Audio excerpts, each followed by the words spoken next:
জুবিন গাৰ্গৰ জীৱনক লৈ বলিউডত নিৰ্মাণ হ'ব চিনেমা। বলিউডৰ বিশিষ্ট প্ৰযোজিকা একতা কাপুৰৰ এই ঘোষণা।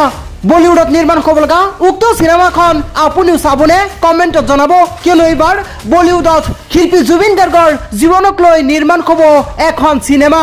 নেটফ্লিক্স আৰু বালাজী টেলিফিল্মছৰ সহযোগত নিৰ্মাণ হ'ব উক্ত চিনেমাখন। আৰু এই ঘোষণা কৰিছে বলিউডৰ বিশিষ্ট প্ৰযোজিকা একতা কাপুৰে।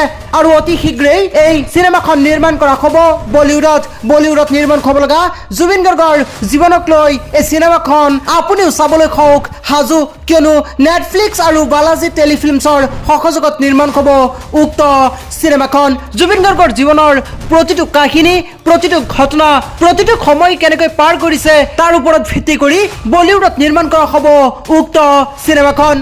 এই খবৰটো আপোনালোকে সকলো জুবিন প্ৰেমীলৈ শ্বেয়াৰ কৰি দিয়ক যাতে সকলোৱে গম পায়।